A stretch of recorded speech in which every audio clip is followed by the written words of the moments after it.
Murray. Bill Murray's new album, Kinda Hard, has been out 48 hours now, and we've been edging hard to hear it. We've heard a couple of the singles, but we're finally going to listen to the whole thing now. Before we press play, we got a couple predictions, haven't we? We do. I've actually written down a few. So Nice.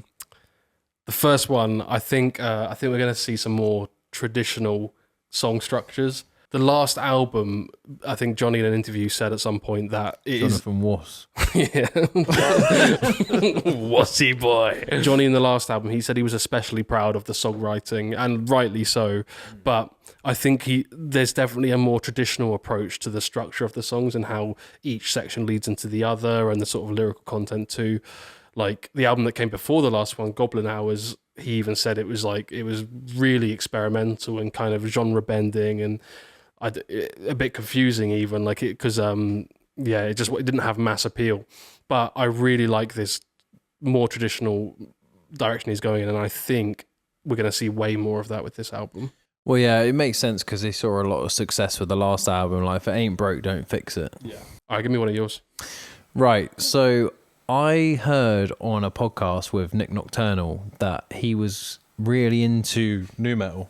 Slipknot, Limp Bizkit, Korn, what have you, older nu metal.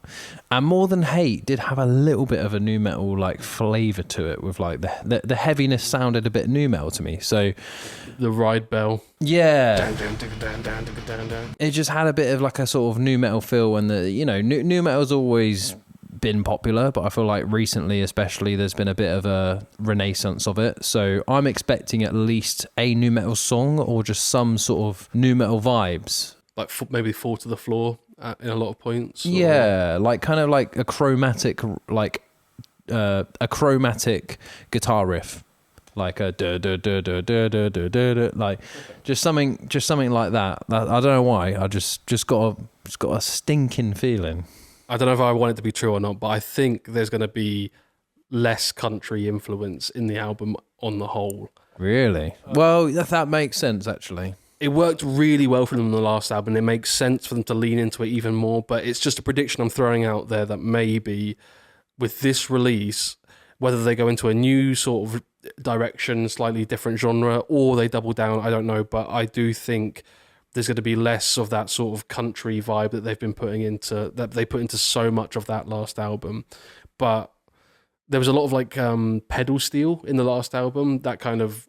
What's that? It's like a whining guitar. It's like a tabletop guitar, and there's pedals beneath you.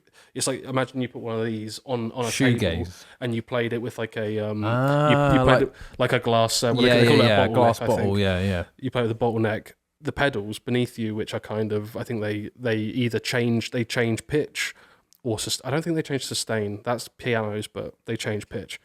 So you can do. I didn't even realise. So you can do like. Is that a country thing? Or? Yeah, country thing, huge country thing. With pedals as well. Yeah. Look it up. Look up Aphex Twin Flim with a pedal steel. It'll change your life.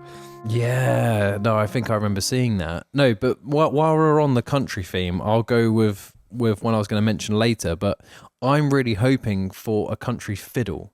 So do you remember in the song Talking to Your Ghost, when the hoedown throwdown outro at the end, where it goes, the sax is there, and then you get the fiddle. I think it's a fiddle. Yeah, he's playing in a field, isn't he? And there's fire coming out of it. He's like, yeah. It's like a proper like country hoedown.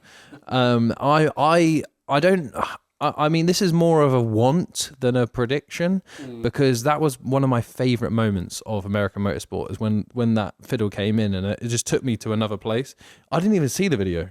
Worth a watch. Well, they released like 3 or 4 videos, and each of them he was using more extreme gardening equipment. So it went, it went from like a lawnmower to, I think in another song he was on one of those automated, like you ride on the lawnmower. Yeah. And then it went all the way to a combine harvester, which is an insane. It's Talking to Your Ghost. It's an insane video. And shit, no, and he's like running through. I have seen a few of the other ones. Yeah, you would have seen the clips. He's like running through the field, and then he's playing like a fiddle in the middle of the field. It is. Yeah. My third prediction is that there's going to be a line about spilled blood. It's a theme that I've noticed, and it obviously means something to Johnny, but it goes back as far as really early albums, and they've released a lot. But it's been laced and dropped along his journey in so many releases. So I predict we're gonna hear something about spilled blood, or like there's a song about putting his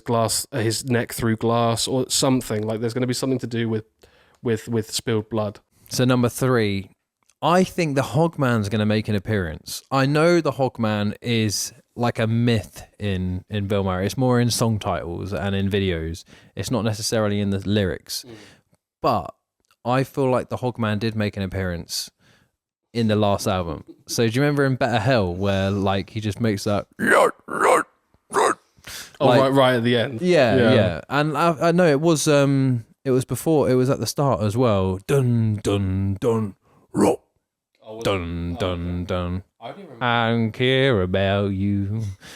I didn't. Yeah, like I feel like we're gonna get an unhinged vocal, basically, like some sort of pig squeal, some sort of scream, an animal noise, whatever you want to call it. Something vocally is gonna come in this album. Like I'll bet my bottom dollar that's gonna happen. Okay. All right. So what else do you reckon is gonna come on this album? So I've got here. I think there's gonna be one absolutely devastating track. I don't think a lot of people realize how hard, like, or gut wrenching like Johnny's lyrics are, because there's so much fun and energy in the music.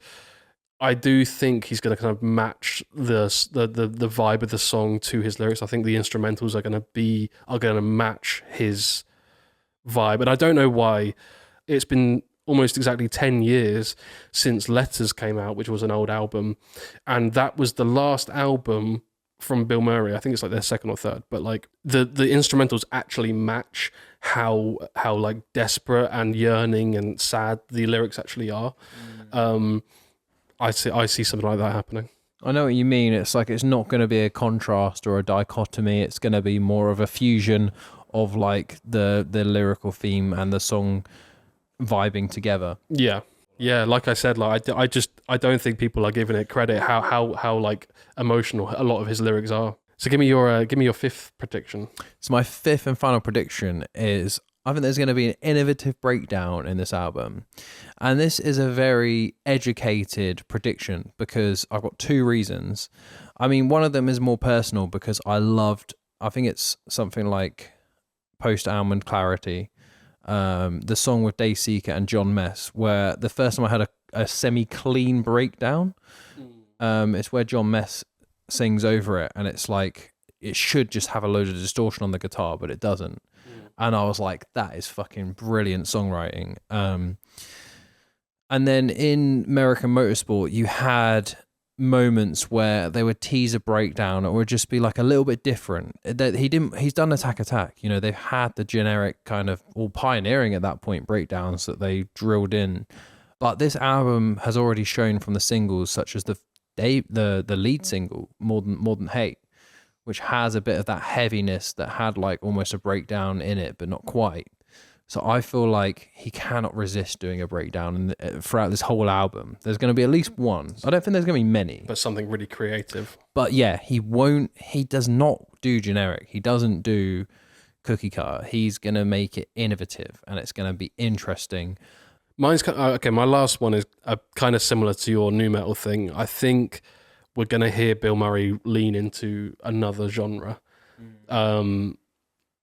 And like I said earlier, like I said with them possibly departing from country, I think you might be right about nu metal because obviously there is a big rise in people's love for Nickelback, and that's Broco's latest album covers that all with a Nickelback feature, and nu metal's first song, Cellophane's very nu metal. Yeah, maybe not. Nu metal's not the right word, but that kind of like just alternative rock music, sort of radio rock or 2000s American rock. Like I think there is a resurgence in that, and that could be what Bilmuri starts to lean into. Yeah, that would make a lot of sense. I just feel like they might lean towards a new sound that we haven't heard yet. Right, I think we've waited long enough, man. You ready to get into it? Let's listen.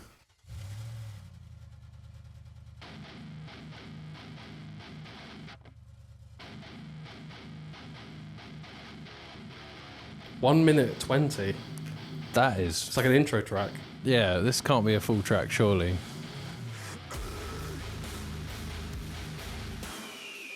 That might be that eagle noise. that might be the heaviest scream he's done so far as well. That was like an actual heavy scream.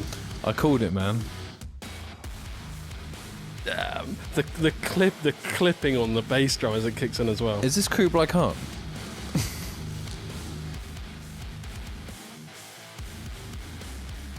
This is hard. What's the song called? Is it called Hard? Yeah, kind of hard. Oh my god. The offbeat. Panic chord. It's like... Oh, the clipping. Fucking hell. I just realised I'm not recording.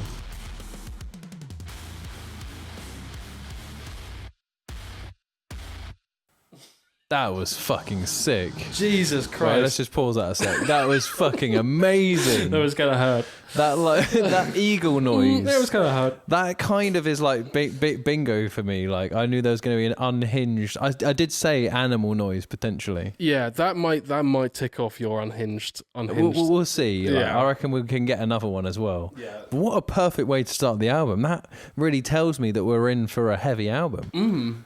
Yeah. Heavier than we maybe first thought. Yeah. I wasn't fully expecting a heavy album, but we'll see where it goes. Well, it won't be that heavy. But what? Yeah, I was that. Yeah, 1 minute 20. That's a cool way to open the album. That's what we like to call an excellent track one as well. Like that had proper track one vibes. Like, do you remember in Attack days they had good track ones? Yeah, well, they had kind of like almost like a DJ warm up set that would kind of like you'd kind of feel everything warm up, and there'd be a bit of like a break beat or something. You had. Was that the one that came in with like Attack, Where You At, Attack, like that? Yeah, it was called High Grills and Hot Tops. 2006, baby. Yeah, that was it. Yeah. Yeah. But like metalcore bands have always had like strong track ones. You always start with a heavy one. And I feel like that's what they've done here. They've even though they're not a metalcore band necessarily, they've gone with that metalcore format of having a heavy track one. I'm here for it. That was sick. That was really cool. All right, so here we go. So this is a re-listen to Twice.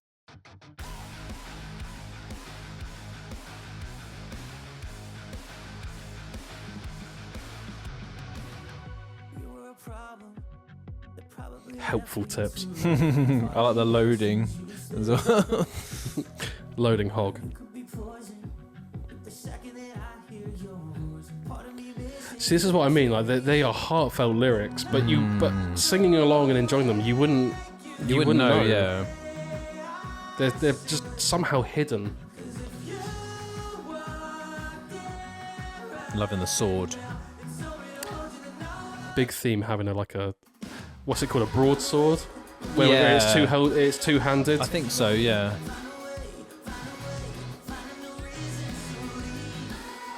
Do you know there? It sounds kind of like he's saying my name. Like, listen to it next. So he's like, "I'm crazy, Forrest."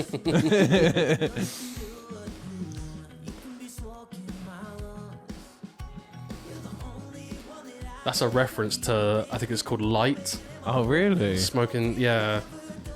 Oh, I'll have to pull up the lyrics. There is so that's a direct reference. That's a really nice melody. I guess this is a new direction I'm talking about. Like, he's going full, like, I love that, oh yeah. Oh yeah. What's it called? Chainmail and all that. So it's like he's going into sort of like, like Conqueror sort of. RPG sort of like. Real conquest attire. Yeah, that's it. RPG. And the helpful tips on the loading. True, exactly. It's like RPG.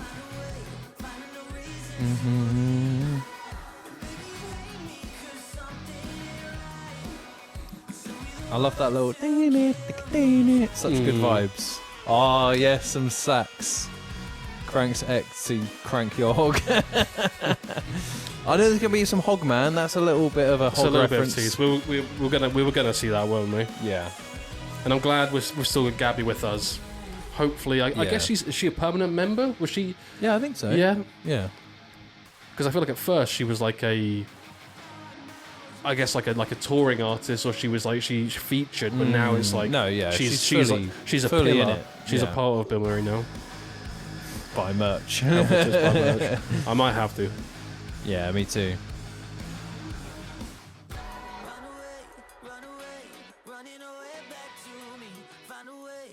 Proper summery, that guitar tone. Yeah, very bright. Oh shit, I missed it. Wait, let me No, I need to- rewind it. I need think to hear that's that. the last time he does it. It's like on Crazy Forrest. Risking my life. Yeah. Run away, run away. Half time. This is what I mean. Traditional, like there's always a moment at the end for you to get the anthemic sort of half-time beat at the end. Oh yes, Gabby. Gabby feet. With feet Gabby. Nice little bit of rim shot. Yeah, really pleasant on the ears. Right, so what would you rate that song? We need to do our ratings. Oh, we're gonna do. Okay, we're going to do. All right, first out of 10, we're doing 10. We'll do 10, yeah. First one, I'm gonna give it like a 9-1. 9.1. Yeah. Damn, that's That is high. how I could listen to that. It's 1 minute of my life. That could come on no matter what, whether I'm riding my motorbike, whether I'm at work, whether I'm walking somewhere. Like that could come on, and it's gonna have my time. That's a 9-1. You know what? I was gonna give it a 9, but you kind of inspired me to give it a 9.1. Like, I don't think I've ever given a song a 9.1 before, No. but you've inspired me, man. So I'm gonna copy you for 9.1. All right. So what would you give Twice? It's tough because do I be that positive?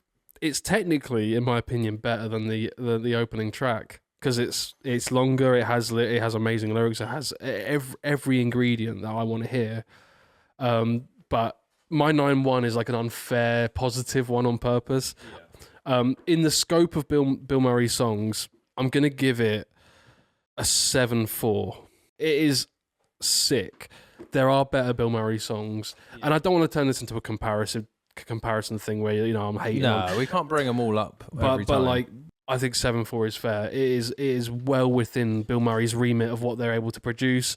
It is sick. It is catchy. I've got that kind of like it's new, so I like it even more, which makes me want to give it an even higher score. But I'm going to play it safe and hedge my bets because we're so early in the album now. Yeah, you got to bring it down to reality a bit. Yeah. You know what? I'm not going to get overly influenced by your ratings. I think obviously the first one I was inspired. Obviously, I followed suit. I was going to give it a 9. A 9.1's fine, but that one I was thinking it's kind of similar to some other Bill Murray songs that I prefer. That I would give an 8. That I would give a 9, maybe even a 10. So for that one, I don't think it actually quite met the 8 criteria, the same as you. I'm just going to give it a straight 7. Just to set the benchmark, just to kind of give myself a feel. And also, this is the first time we've heard this album. Yeah. And yeah, we have heard the song before, but it's still a very strong 7. That's fair. That's a fighting 7. It's a fighting 7. It's definitely above average, but it's not. It's not quite. There's way more songs I prefer to that. It is. Yeah, I agree. It's definitely above average for Bill Murray, and I love Bill Murray. But it is above average. The average, even a 6 out of 10, Bill Murray is like very good. Track 3. This is going fast, man. It's going very fast.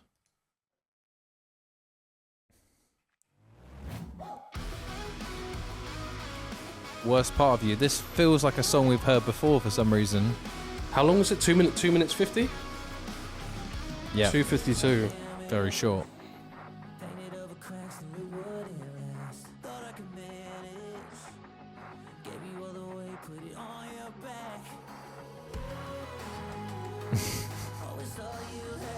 This outfit's fucking hilarious. Timberlands, joggers, and like chainmail.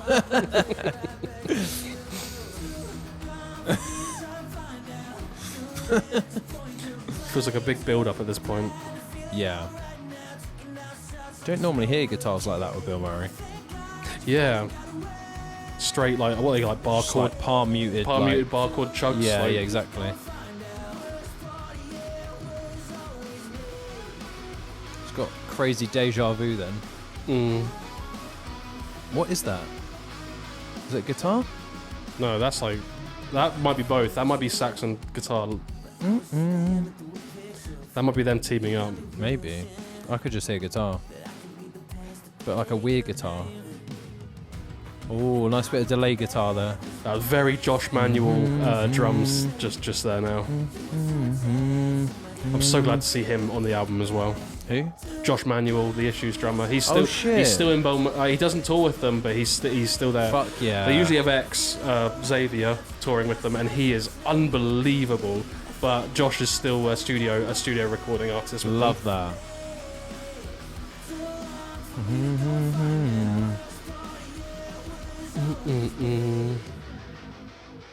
It's very Linkin Park coded. This is a bit of new metal. Yeah. And the worst part of You Is Me is a Linkin Park lyric. Oh yeah. Oh. I knew we're gonna get one of those. This is new metal. I'm sorry. I'm taking that off. Oh, a little squeal. Yeah. Like that guitar tone is very new metal. You know what? This is very unlike any Bill Murray that I've heard, actually. It has elements, but like overall... This bit's very Bill Murray. Yeah. But the heavy section isn't. There's like a really like faint, high-pitched harmony in some of it. That's I heard that. It's like a Foreman. I heard that. Or Gabby. Or a harmony from Frank. Gives Johnny. it like a very fresh, modern sound.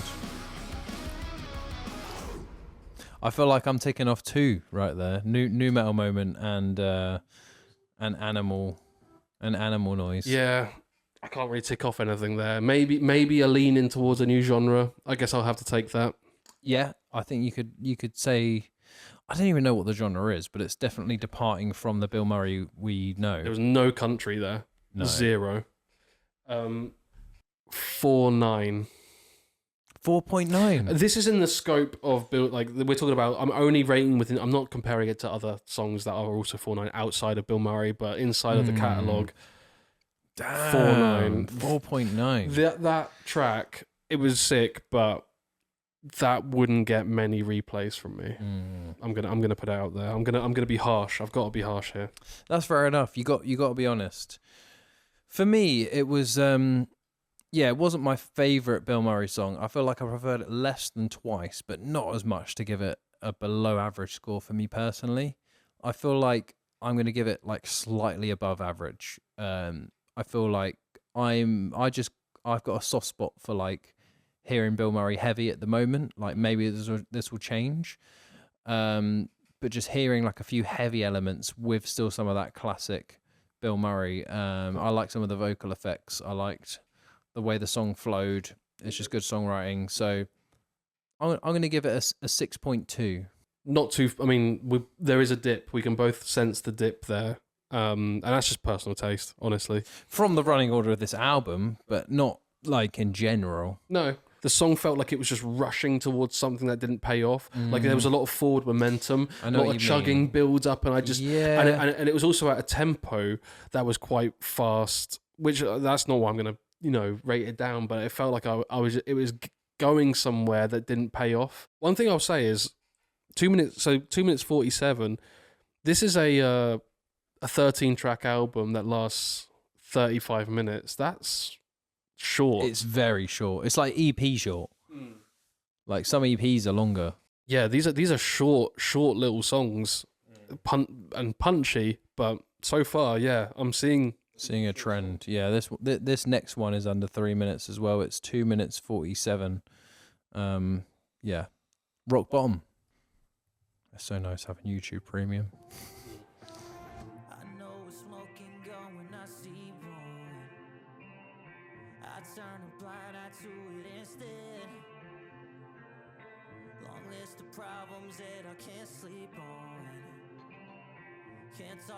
a lot of vocal fry.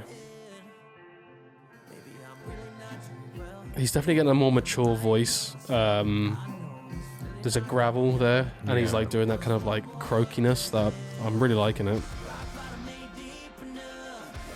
Here's the country. That accent.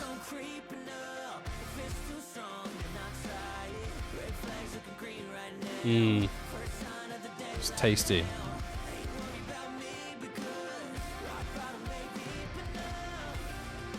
I love the Super way country. that like guitar crept in. I've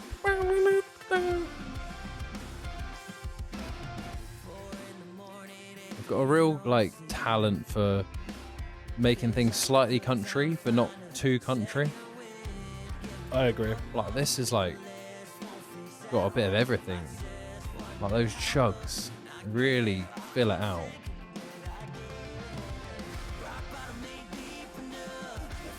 This is fucking sick. This is really good. There's so many layers to it that are like I can't even unpack properly.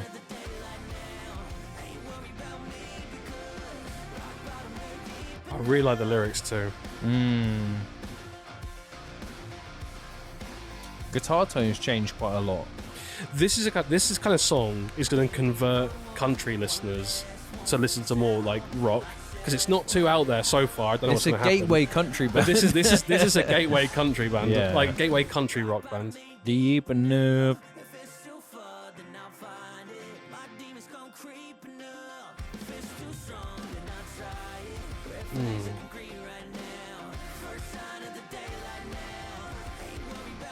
Great harmonies.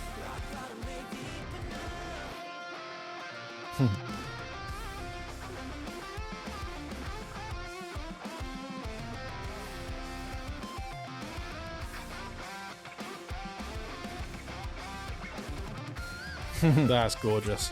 That's More really squeal. I'm nice. hearing more squeals as well. Yeah, a lot of that's pinches. that's the second like kind of guitar squeal that I've heard. I don't really hear that in Bill Murray much.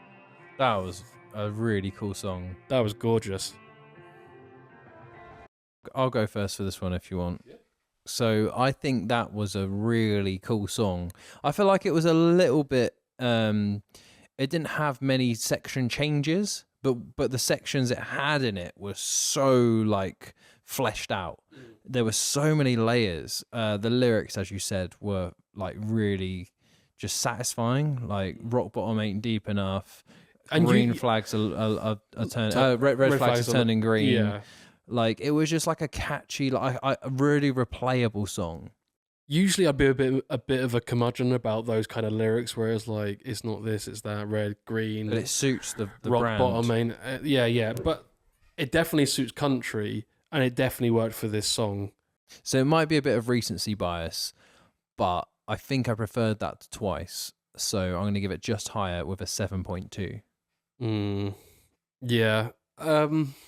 Like I'm already ticking this off, but like this is the definition of what I was talking about with the sort of traditional song structure. That is radio friendly. That is radio ready for a country audience to hear that and realize that they're into some heavier music. Like that is a gateway. It's going to wake up some metal sleeper heads. Yeah, definitely. I'm going to go in between you and Twice. I'm going to say 7.3. 7.3, damn. Yeah. I rated Twice 7.4. So Just below. Yeah. I feel like I really like that. it is recency bias. It is recency bias. It might fall off.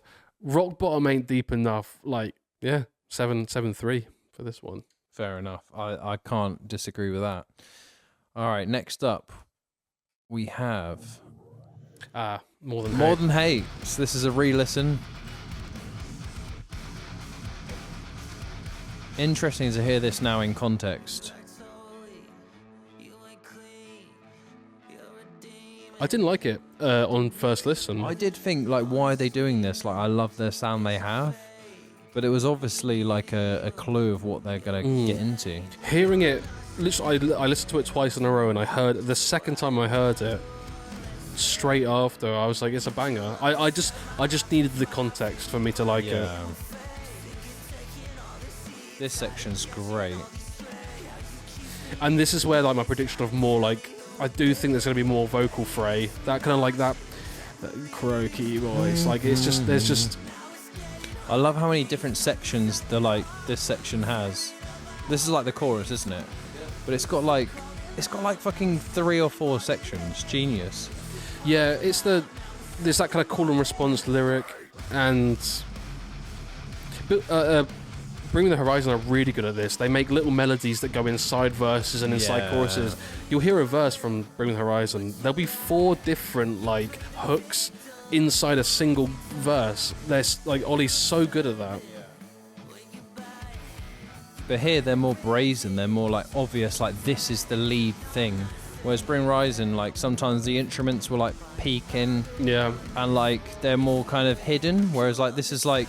Because country is just like so in your face. It's like listen to this bit. Like this whole section is carried by the vocal melody. I think they knew this was single quality as soon as they made it. That's also the way he says obnoxious. That's like a big thing in popular music now. Like you get it from Justin Bieber, you get it from a lot of these sort of younger artists where they say obnoxious or a word like that with a lazy sort of. It's like they almost don't finish the word. Like it's a new thing I'm seeing popping up. I'm not describing it properly, but like the way he says obnoxious, it's. I'll need to come back to that because that's a real thing that's happening in music right now. Yeah. I'll let you go first. What would you rate it, and your reasons why?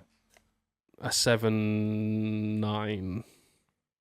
It's damn close to an 8. It has so many well written like hooks in each part of the song.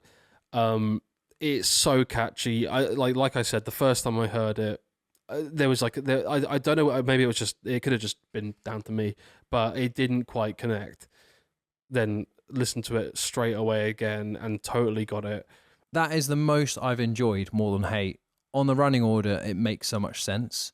And when I first heard this song, I don't think I was ready because I was just so into the deluxe edition of American Motorsport that I didn't have the capacity and I wasn't ready to move on to this kind of hard era.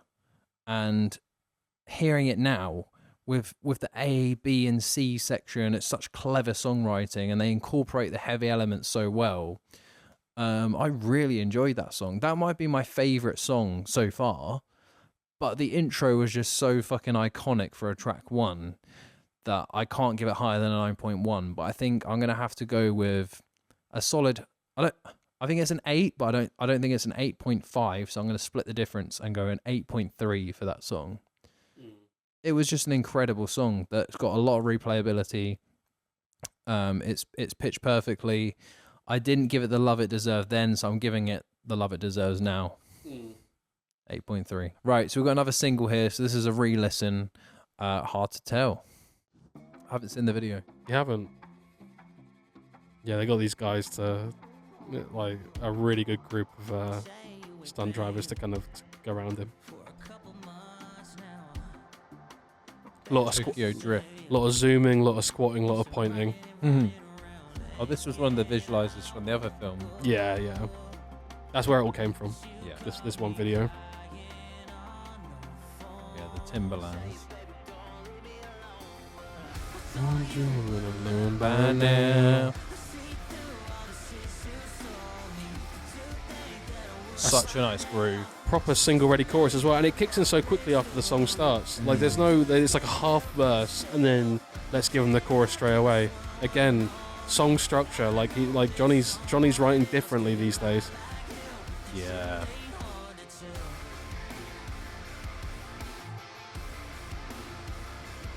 I hope he's getting the credit he deserves from people. He's really putting his time in with this. Immaculate vibes. He's a smart guy.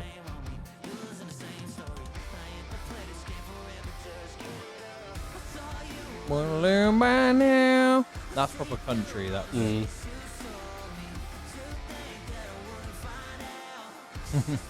By now. Myself. Some lens flares going on. This is probably a really fun day.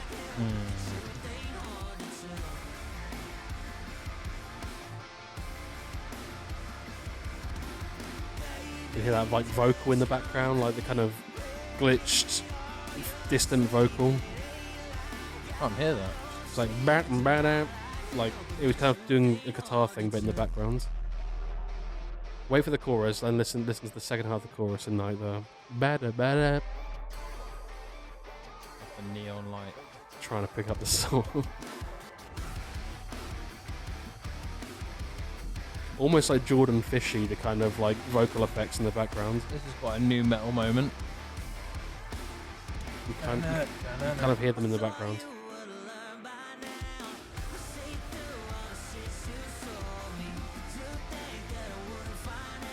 Yeah, this is going to be a real sing-along song.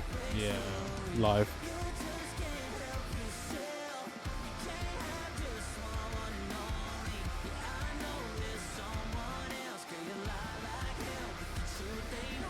Yeah.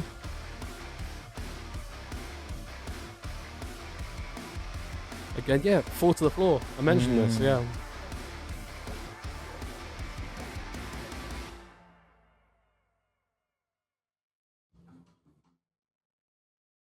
I think I could easily give this an 8 right now, but I feel like I'm just overhyped by the occasion. I feel like I think I preferred the last song. So I'd have to bump it down a little bit. 7.4. 7.4. Okay, fair. Just under 7.5. Okay.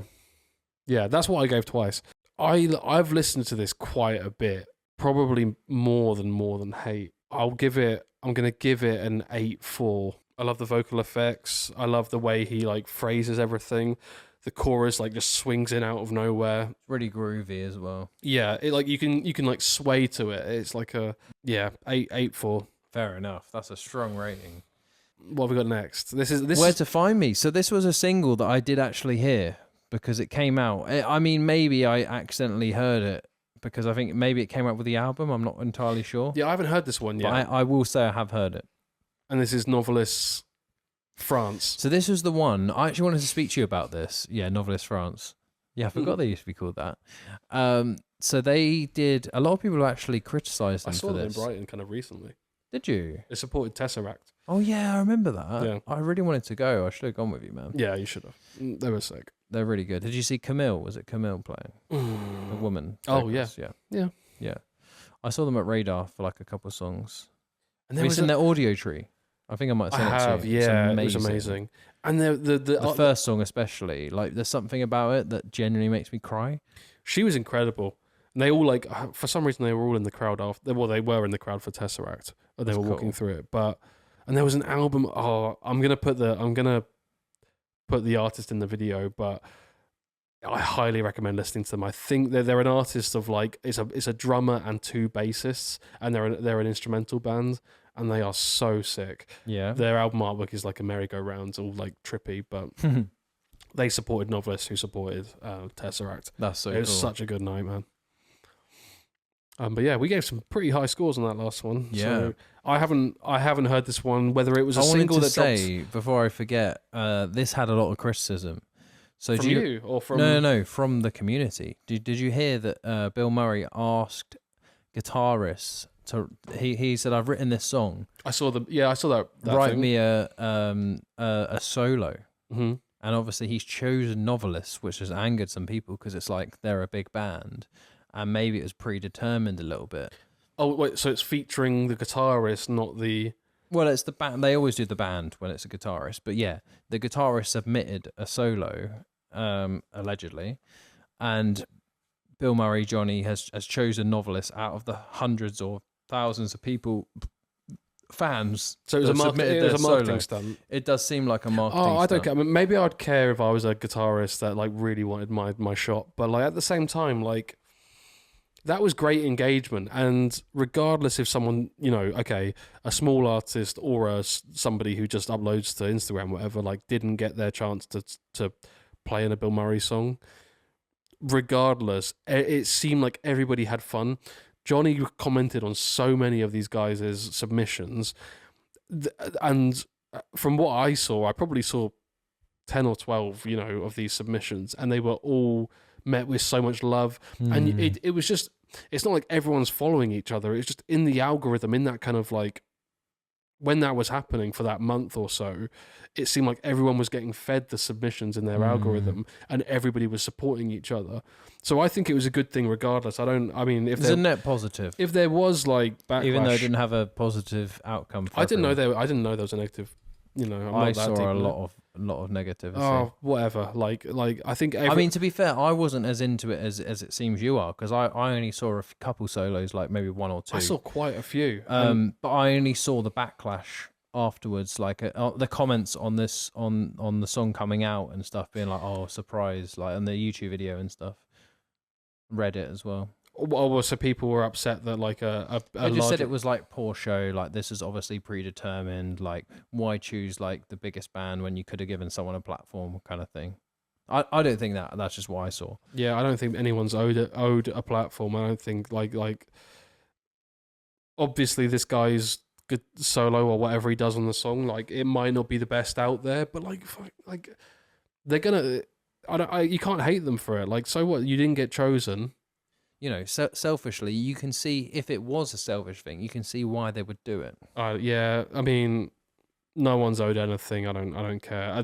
I see it as everyone got a chance to enjoy something together. That's a good point. Like, maybe it was predetermined, and if it was, they decided right. How like it seems like two different things. It seems like they wanted to do some kind of community thing and they had a featuring artist on something. Maybe the idea of doing that community thing was spawned out of them struggling to find a featuring artist for the song. Apparently it was. So they were but then they found one. They were like, oh, actually we could that's a good idea. We could maybe do this as well. It's not like we need to find someone. We're still struggling. It's like now we have novelists, but we did struggle with that. Let's do this like kind of fake thing that gets everyone involved. Everyone has a good time. But, you know, we have novelists, and that's a treat. Everyone gets to listen to one of their favourite bands and to play be honest, with one of their favourite bands. It's quite satisfying for people that are into novelists, because a lot of people are into novelists. So it's that should be a good surprise, because that's that could be somebody's two favourite bands playing together, and there was a fun like community thing that happened before. So I can't hate that. I agree with you. But yeah, I just wanted to address that, because that is one of the most negative things I've seen happen with Bilmuri. Apart from the obvious drama. But Shame. Only a little bit drama. Shame people are getting upset about that. Anyway, let's get into it. So, Bilmuri, Where to Find Me, featuring novelist FR. FR. So you've never heard this? No. I've heard this a few times now. It's a great song.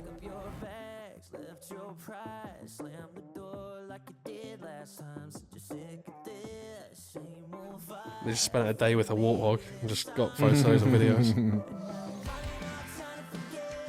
This is cool. My bottle's nearly empty. You know where to find me.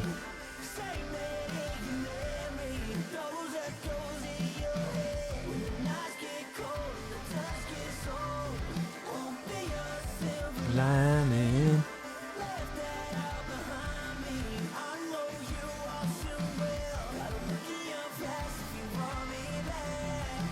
You know where to find me.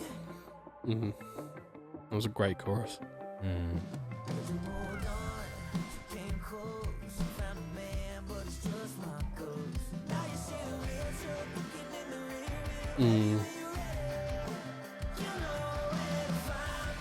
Super short chorus verses. They want to get straight back to the hook. Yeah. That was like a 4-bar little taste, then straight back to what everyone wants. But I wanted more of that verse. That was great. I like when he said, "Baby, when you're ready, you know where to find me." Instantly catchy.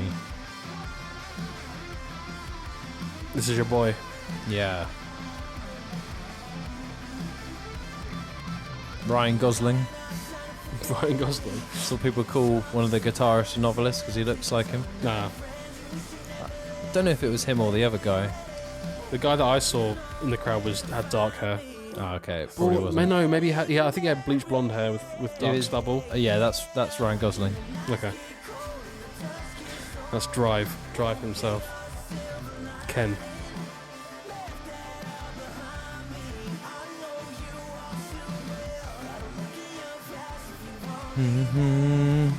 You know where to find me.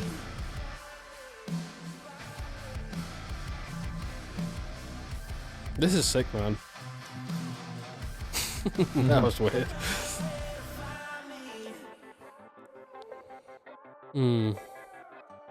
I want to hear your thoughts first. Your initial thoughts. Strange one. I mean, we got a lot of chorus. That was what, 3 choruses in that song for a 2 minute. I mean, okay, that 2 minutes 45. So it was a longer song in the scheme of the album, I think, or maybe average. But it was a shame because I really liked the way that second verse sounded. It had that kind of like twang. I'm gonna say twangly guitar. Then it came in with chugs, and then went straight, and that was like literally like a bar or whatever. It was so short, and then it went straight into the chorus again. I wanted to hear long more, enough for you. I wanted to hear more of that because I'd already heard the chorus. The song started with the chorus, kind of like an echoey version of it. I know I'm being super critical, but like really like chorus heavy. Yeah, I preferred the chorus to the last song actually. Yeah. From what was the last song called? Hard to Tell. Yeah. But I think Hard to Tell was. I think that slightly as a song, I think I preferred more. I just wanted more of what was happening in the verses, so I just feel like I'm like missing out. But you were basically ripped off. Yeah, like I could sign off on the chorus, happy with that, great. Yeah. But yeah, I wanted more of what was happening in the verses. What would you rate it? Straight 7. That was a straight 7. Straight 7. That's fair. It was a banger. I just wanted more of what was happening in the verses. You know what? I think I'm gonna preemptively predict that this song won't have the replayability I'd like it to, because Twice I gave a 7, and I think Twice is a better song. So I'm gonna have to bump it just down. I'm gonna keep it even, so I'm gonna go over 6.8. So we now have Starfish Spreader. I've heard good things about this song. What have you heard about this song? 30 seconds long. What the fuck? Or 32. Steve OG talked about the title of the song. He didn't say about the contents necessarily. It was mainly about like, apparently the record label didn't want them to have to title the song this. He had to fight for Starfish Spreader. Have they looked at his discography? I know, but since he's been signed, you know, it's kind of different. He's with the wrong. He was really happy about signing. I thought Columbia were down. There's a photo of him with whoever signed him. No one knows what that means. No average person knows what that means. Yeah, you have to do. But maybe that's why they had to put the numbers in. Maybe you have to be pretty creative to visualize what that means. That's true. Yeah, let's get into it.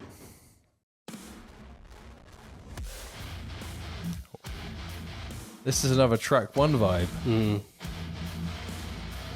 Oh, interlude.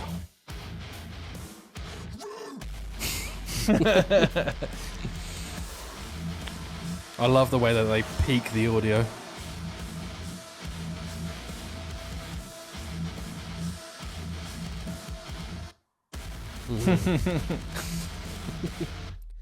That was fucking great. I mean, it wasn't quite as good as the intro for me.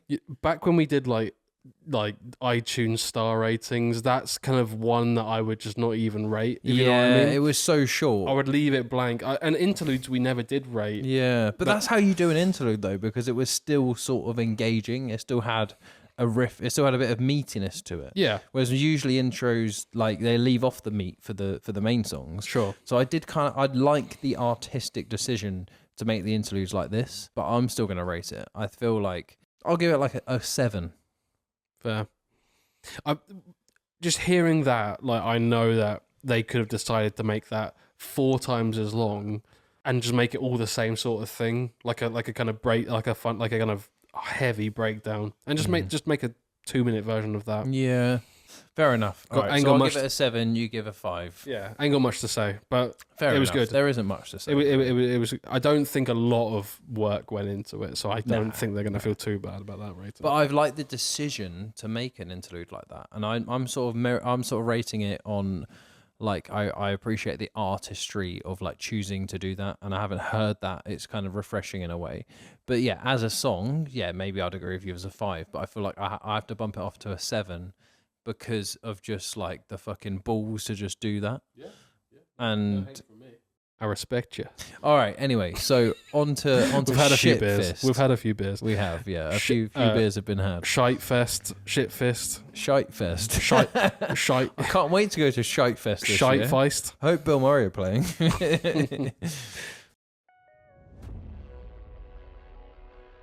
Got more cornfield.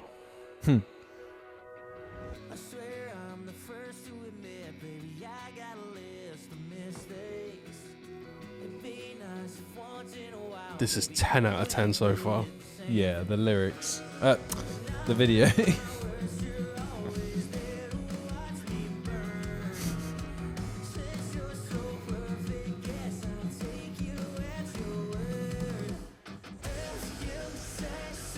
Was not expecting full-time beats. It would be more traditional for Bilmuri to go half-time or stay in that tempo there.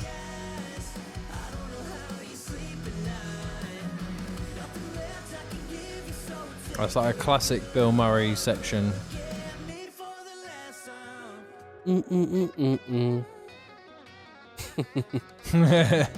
That is an awesome lick. It does sound nice. I'm still waiting for my fiddle. Maybe we'll hear this song. Has potential. I don't know. We'll see what happens. Well, it's a bit dynamic for that. This sounds quite good. We are going to get some... I want my pedal steel in this song. Yeah. I still haven't really heard it. It suits I need it. to check my other things. So we've had new metal, we've had Hogman. Have we had new instrument? Not that I can tell, really. Not yet. So fiddle and breakdown, I'm waiting for a new instrument. I haven't seen anything about spilled blood. Oh, is that your pedal? Pedal and... It could... I think you had it there, man. Replay a little bit? That could be vocal. No, it's not. It's a guitar. Okay. I'll take that. Tick It for could the... be a bend, but I think it was too much of a high thing. I think it was a bottle. Yeah. Yeah, it was. Almost a clean breakdown there. This is an innovative breakdown. There's It's like the clean almost- breakdown you were mentioning in Post-Armor Clarity. Yeah, it wasn't. It was innovative for a breakdown, but for Bilmuri, it was still kind of reminiscent of Post Almond. I like the full-time chorus here. It sounded strange straight away. It sounded like it should have gone half-time like this for the first chorus. It threw me off. Yeah, pedal still going on now.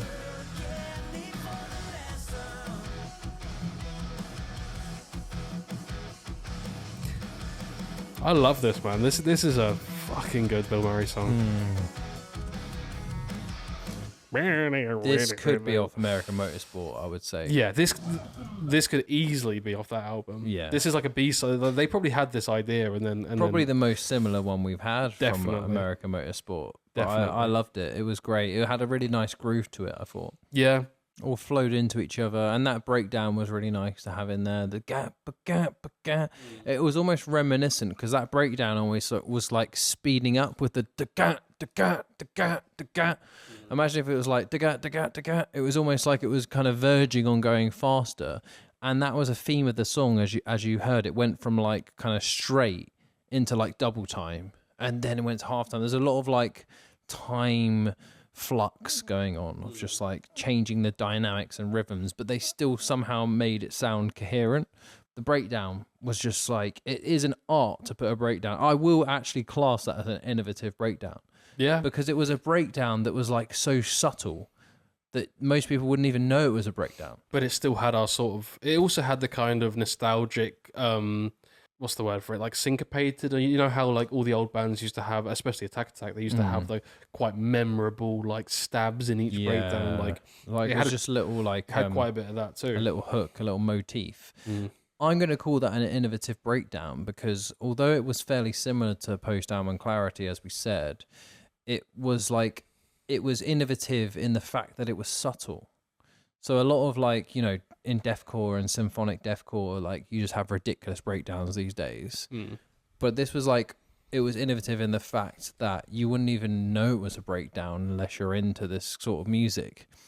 It was there and it was vibey, but it suited the song. It didn't take you out of the groove. It didn't take you out of the vibe. Yeah. So for me, that ticks the box for an innovative breakdown.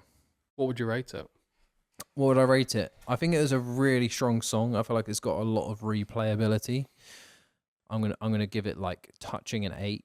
Like it wasn't quite 8, but it was like a high 7. So I'm gonna go 7.7. What would you rate it? It stayed within its own within its own pocket for the entire like it had a genre and it stuck to it, which is not always how it goes with Bilmuri.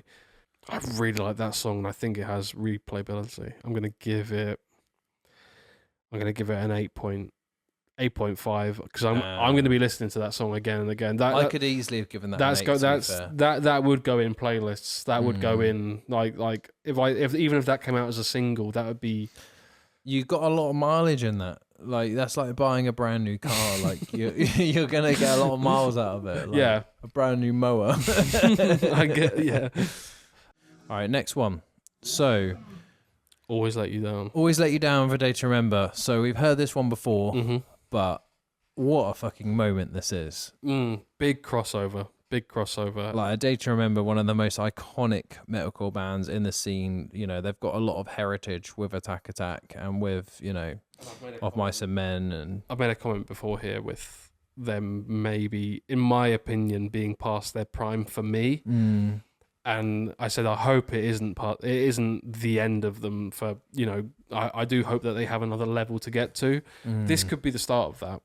You know what? It's funny you say that because I did a reaction video for this. I don't expect you to have seen it, but in that video, I said this was the perfect collab because it gives Bilmuri that credibility of having a massive audience. But I actually think it does more for A Day to Remember to make them relevant for having like such a current band like Bilmuri. It's the perfect collaboration, not for the viewer and the listener, but for the artists. It's a perfect collaboration for A Day to Remember to give them relevance. For Bilmuri, it gives them a larger audience. And they've got history together. They would have shared many Warped Tour stages together on the same tours for sure. But yeah, what a moment this was. And yeah, let's hear it in context of the album.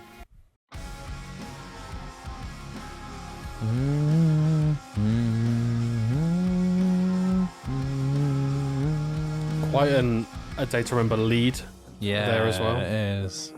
Yeah, you're right. It's quite Mr. Highway. Yeah, the intro of Mr. Highway. Yeah. The breakdown is so A Day to Remember as well. And it says it's featuring A Day to Remember, which makes me think that it's it was it's like a similar guitar tone even. Like wait for the breakdown, it's so A Day to Remember.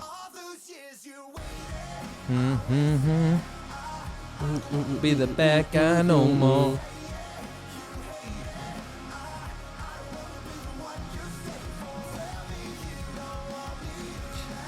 That chorus, it reminds me so much of Saving Me by Nickelback. Say it to me, say it to me. We need to get a comparison of those two, because I know what you mean.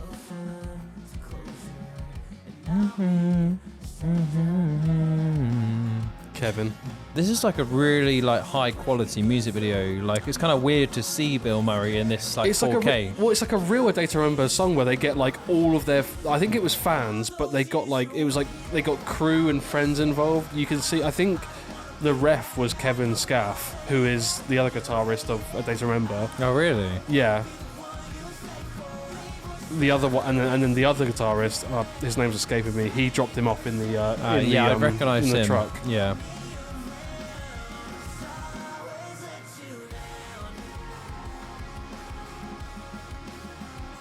That looked like Vic Fuentes in the background for a second. I don't think it was, but.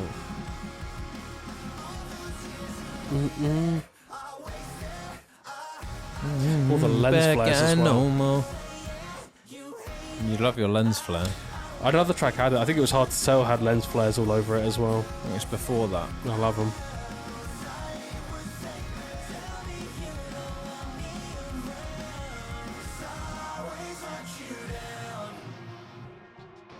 how a Day to Remember coded is this breakdown.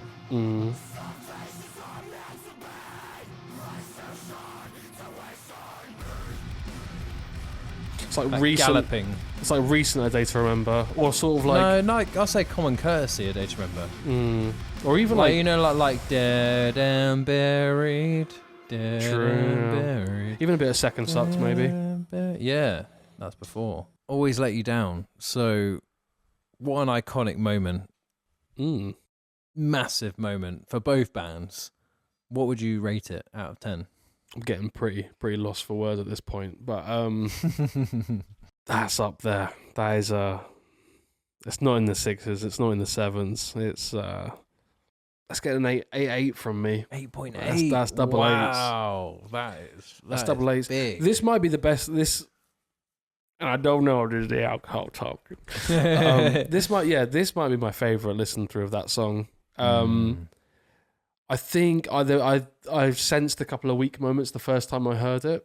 I didn't like the breakdown as much the first time I heard it. I was like, oh, there could be more there. But you're right that there is like some nostalgic A Day to Rememberness to 100%. it as well.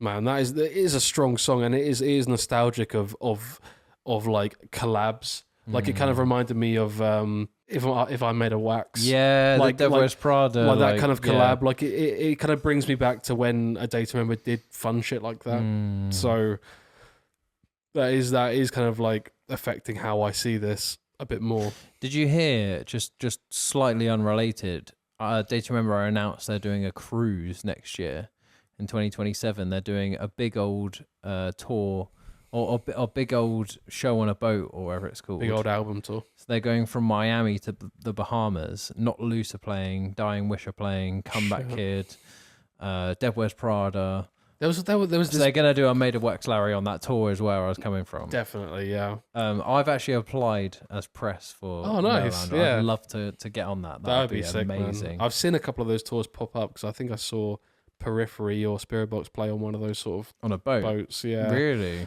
not in person, but like I've seen those kick off, and obviously like we've had those that show in was it Malta? Malta, yeah, Like, that's what it reminded me. You get those reminded me of. those big sort of throwback events in a sort of summery vibe. Like festivals are knocking it out of the park at the moment with getting bands back together. Like I know when we went to Heavy Fest in Kent, like that was a case of getting some metal royalty together. Like how did they get Meshuggah? It was this tiny little festival and they got Meshuggah, or they that got was a long time ago. or they got Coheed playing. When was that? An album in 2014. Yeah, 2015? I went 2012 and maybe 2013, 14. Yeah, I think it's 14. I went 2 or 3 times. Might have even been 15. But what I'm saying is like there is like a. I'm glad that there are some festivals or cruises or whatever where they will lean into that nostalgia factor where they'll just get absolute bangers together instead of it just being a crowd pleaser. But Download won't do that. Reading won't do. I mean, Reading's different, but like I do think this tour, like, I get what you mean, but I don't think it is super nostalgia because Devil Wears Prada are still quite a relevant band. Dying Wish are obviously there just because like they're newer, but it's the Jeremy's wife now is Emma Boster. I didn't know that. The vocalist from Dying Wish. So yeah, you got like a power couple there. That's cool. I bet he was like, yeah, we'll play it if my wife's band can come. I mean, Dying Wish are sick as well, so fair enough. They are sick, and they're not. Yeah, they're not. But Not Loose, either. bringing Not Loose along, like they are not. Well, an old Emma band. will feature on one of their songs as well. Not Loose. Yeah, because she's on she's on one of the songs off the Blue album. I didn't know that. Yeah, That's cool. Can I have a sip of that? Anyway, we're getting majorly sidetracked. I just needed to tell you about that. I'm going to give it an 8.5. that's fair. I agree with your points. I think it's one of the best songs on the album. It's such a big moment. It's hard to look past the moment. So it's probably a little bit of bias, a bit of like monumental bias of like how much of a big collaboration it is. But yeah, I'm going to give it a straight 8.5. I feel like it's a very clean song, so I'm going to give it a perfect, like, in between 8 and 9, 8.5. It's a big one. Like, it's hard to expect more from the album after that. Here we go. Back Then.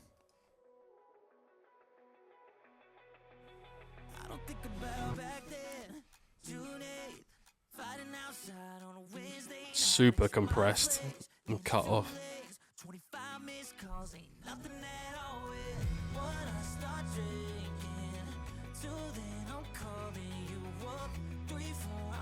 Oh, this has got a nice production.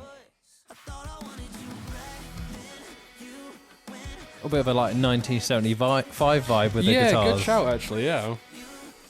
I was trying to think what another song reminded me of that of. It's definitely 1975. Yeah, with the digga like that. Yeah, that kind of dreamy like indie guitar lead. Oh, that was a nice run. Ooh. Lovely dynamics, man. Like, more bands need to pay attention to like the space that's left in between this. I gotta shout out Josh for those hi-hats as well. Incredible drummer. I want to see him going back on tours with Bilmuri. Yeah.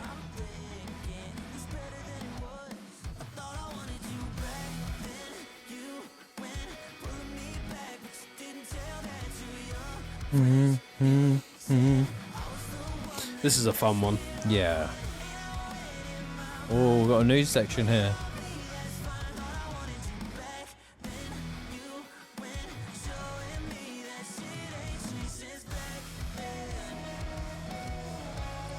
Oh. Interesting guitar tone. They're quite a vintage guitar tone there. Is that pedal steel like or is that like, just... That's like a bridge pickup, like 60s kind of... Is that slide guitar or is it just pedal? I think it's like a... Sounds like an old Gibson, like an old like country sort of 60s guitar like almost. With like a bottleneck or like something. Modernized, like... It's like an old guitar with a little bit of more modern production. Proper bridge pickup though, like not the neck. Right.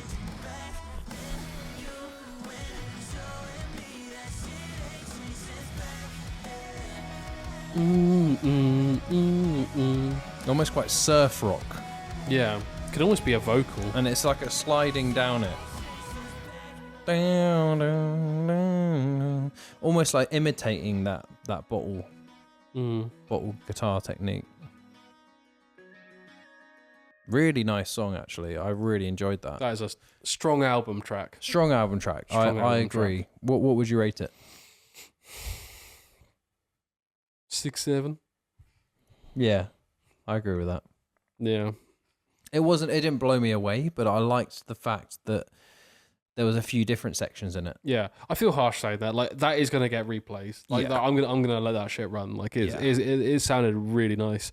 Nothing. It didn't scream out as much as what I've heard before, but it sounded amazing. It didn't have any standout moments. No, and I don't think either of us really need that from this band. But like, it's just safe. And to be fair, I like that when a band can play something safe. I'm like, well, I can trust. I can throw that on and I enjoy it. Like it's not, it doesn't have to like tingle your taste buds every single time. Like that was a good fucking safe, above average Bilmuri song. I would give it a solid 7 out of 10. I feel like that's what it deserves. It's like it's above average because I don't think I can give many Bilmuri songs a 6 because I'm always impressed with the quality of them. I do feel harsh. I mean, I'm closer to I'm eking towards a 7. That's for sure. For me, I feel like that's a 7. That's like a solid 7. It's a song that I can foresee having replayability. It wasn't a standout, but it was probably one of my least favorite. I mean, what is that? One of my lowest rankings so far? It's on par with a few. A 7. Yeah. Then you rated you've rated 2 songs a straight 7. Do you know what? I already know now. You rated the third track a 6.2. I'm gonna have to bump up my rating for Twice. By the way, just judging from the rest. I don't know if we can do that now, but I think I'd give Twice a 7.5. Based on my rankings, I'm going to pump mine up to a 7. This song up to a 7 from a 6.5, from a 6.7.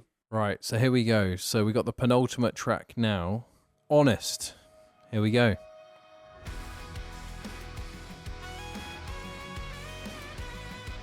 Yes, sax. Hasn't been super prominent, has it? No, it hasn't. I was just thinking that. I could have done with some more sax, to be honest. Getting some like 2000 sort of reggaeton Yeah. I love that the price tag is still on that samurai sword.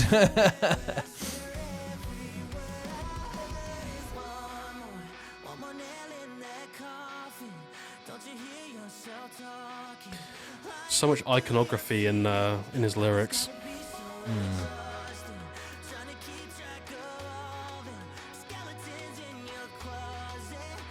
It's a very visual writer.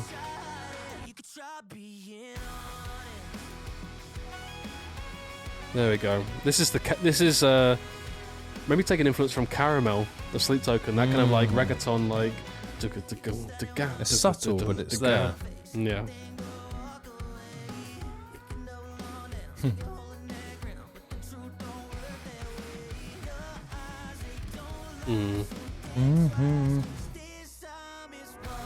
That was really nice. I like that they brought in the full instrumental for that bit.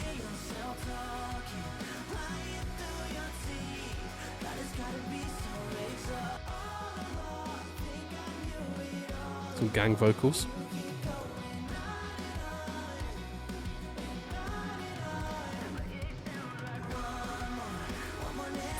Back into full time.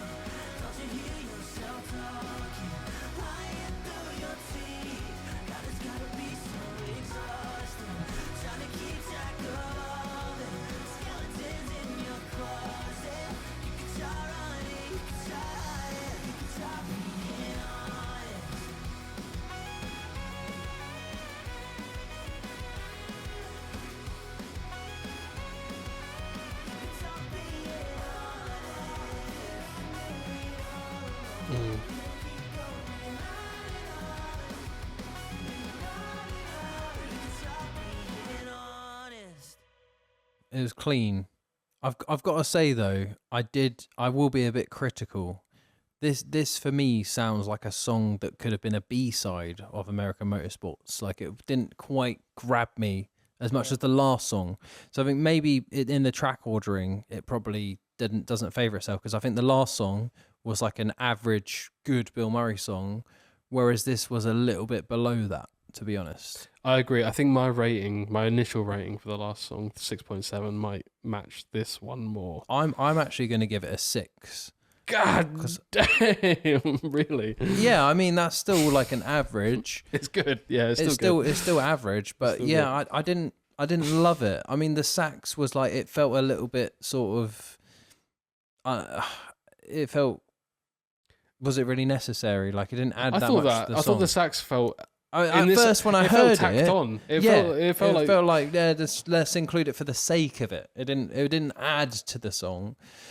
And I feel like it just, at this point in the album, when all the other songs have something to kind of like highlight, it didn't feel like a highlight for me. It felt a bit like a low light of the album, of like just an album track. Like the album would have been just as good without that on. I'm glad that was in the album.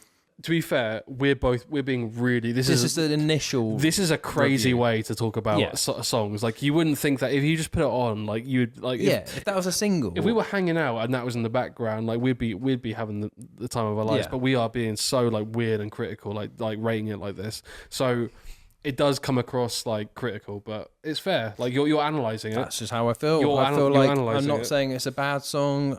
But it's not an especially good song for me. Yeah. Personally, I would give it a 6 out of 10. I think it's an average song on an above average album, so that's why it's got lower than the rest.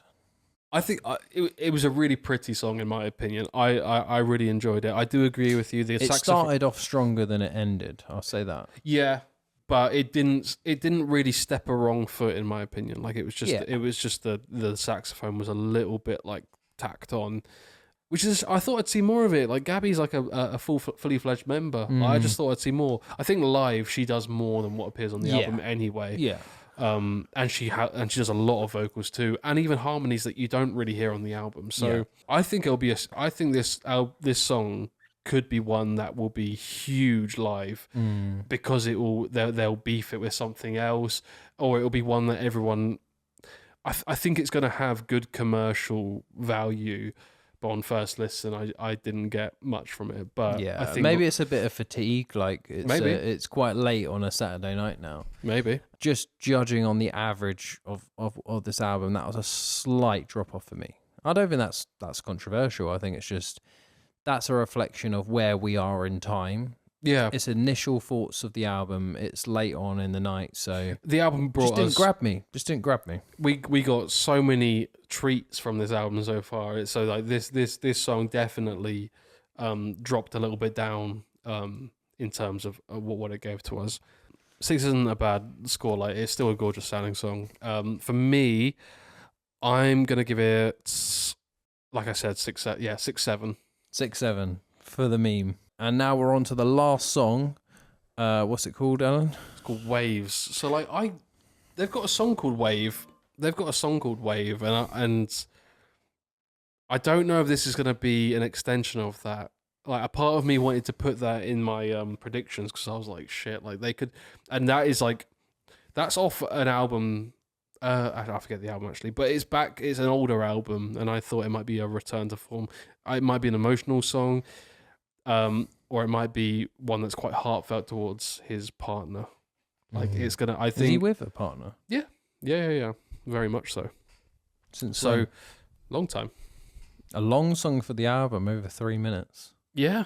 which wouldn't normally be long, but on this album, it's a long one. All right. Fingers crossed. This is my ballad that I've been waiting for. Yeah. Hopefully, you can tick one off. Yeah. For me, I think last chance to tick one off. Actually. Have you not got any? No. I've had a couple. I'm putting my money on this being the ballad. Or like just the devastating emotional one. Yeah. I We'll mean, Drunk see. Enough was like, it wasn't a ballad, but it was the lightest song from the last album. But so I'm thinking something from like 10 years ago. Like, I'm thinking like real, like the spilled blood sort of thing. So we'll see. Here we go. Waves' final song.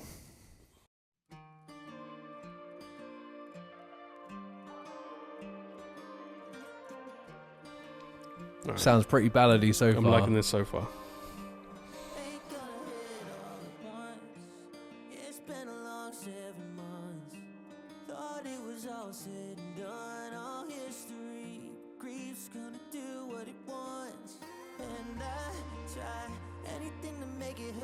Yeah, I'll take that off. That's I've got that. So far, I think you can. This is the most emotional we've seen John.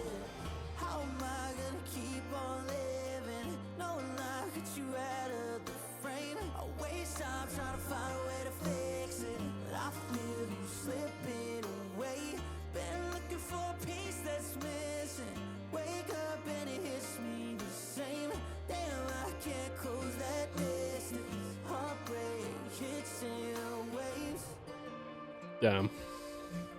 That's hit me in the feels right there. Damn, son. Damn it. This is proper ballad. I wanted this. I know it's a prediction, but I wanted this.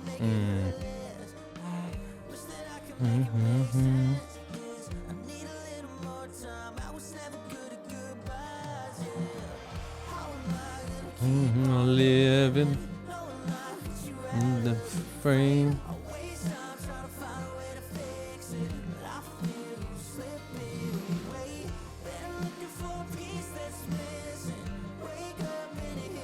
I'm loving the instrumentation from the guitar. You might get your fiddle as well. Oh, I really hope so.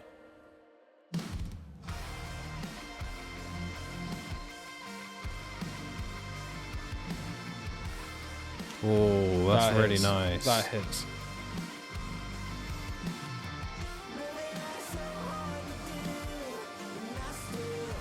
Really premium, like heavy sound. Oh, and those vocal effects. You hear those harmonies. Living.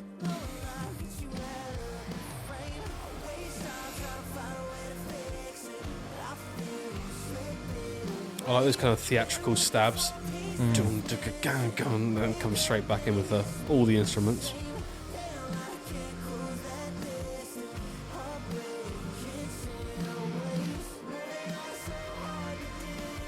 I love those vocals. Yeah. It's like really like that's an orchestra of like vocals. Waves. But I like the way it just like stabs in. Oh, that's a beautiful song.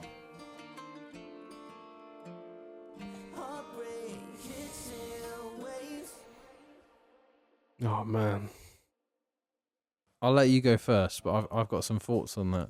Yeah, I'm not that I knew what was going to happen, but I really wanted to hear. You predicted the future, man.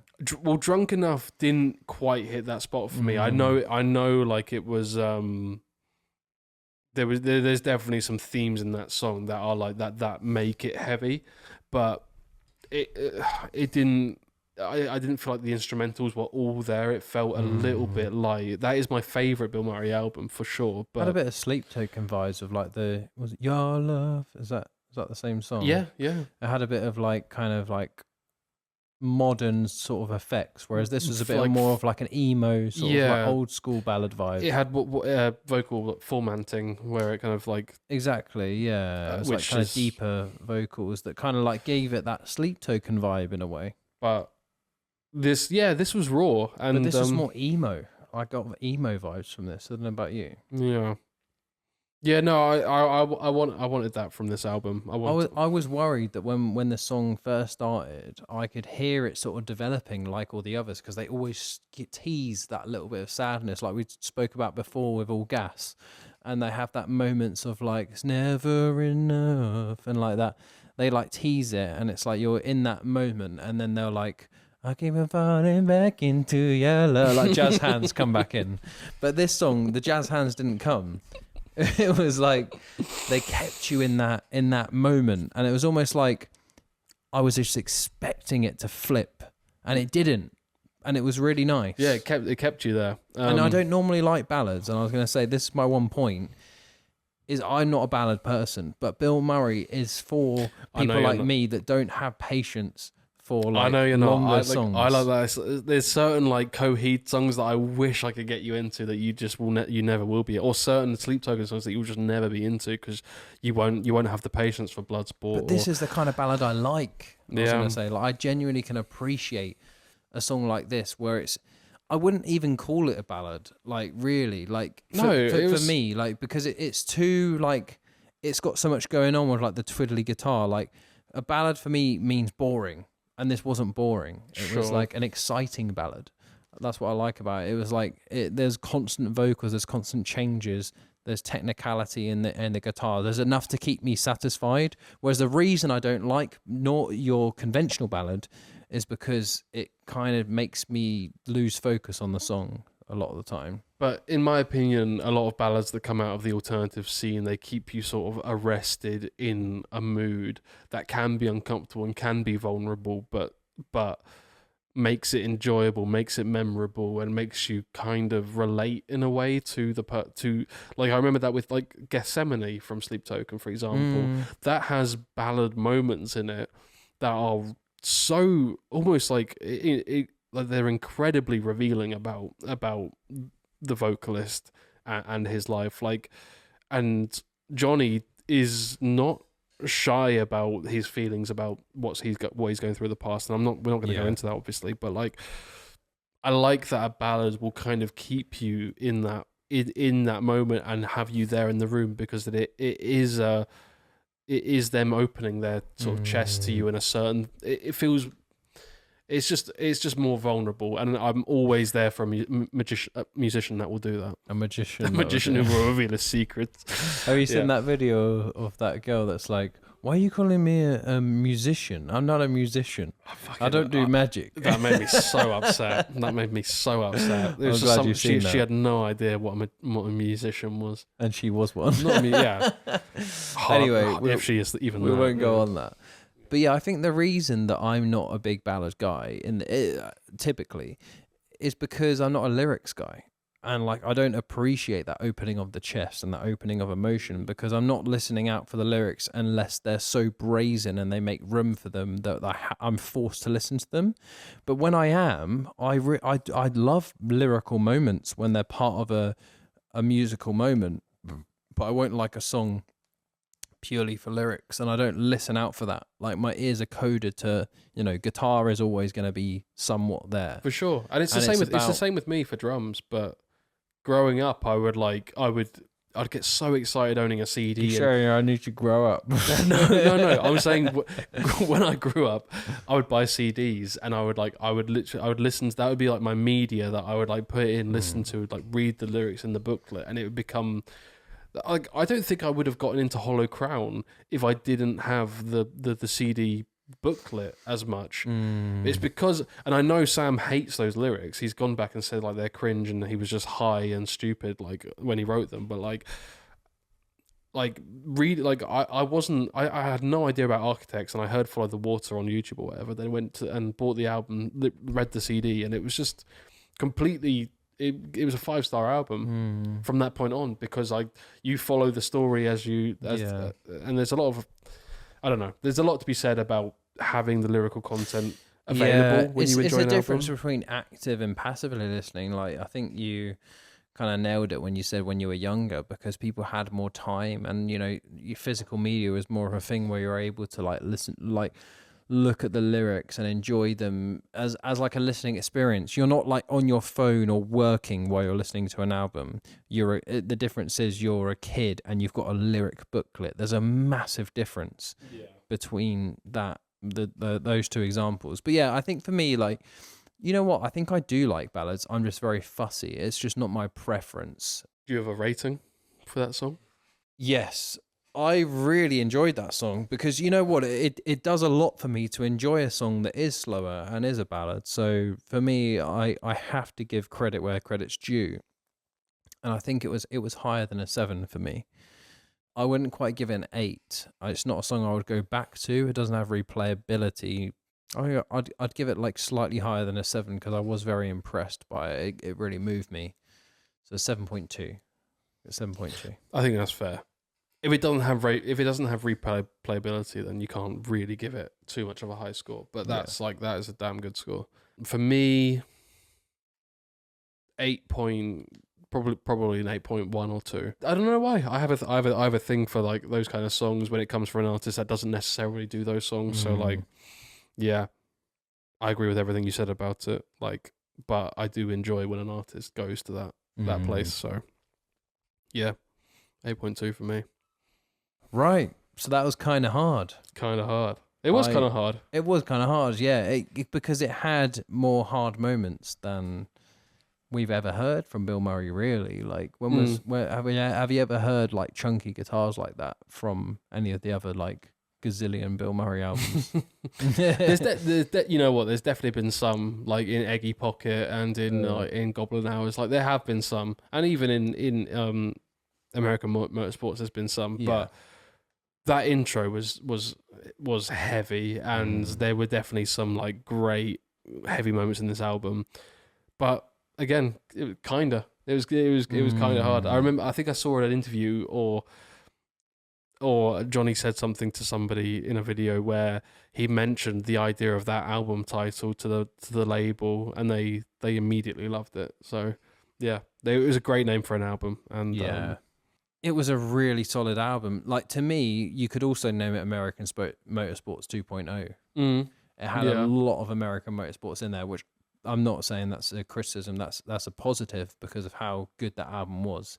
It was up. It could have been my favorite album of 2024. It was just behind. It was that probably was my favorite album. I've mentioned this already, but like, we don't sit and listen to an album like this. I would enjoy it by myself and make my own conclusions, and we kind of we haven't let it marinate yet, or breathe, so this isn't a full-on review. This is initial thoughts, but it's just fun to sort of rate it and say our feelings about it. Yeah, but I loved it, man. Like it had everything that I wanted from a Bilmuri album. Like it had its hard moments. It was full of heart, like they always were. Instrumentally mental and professional, like just perfectly recorded. And yeah, man, it just had a whole lot of heart.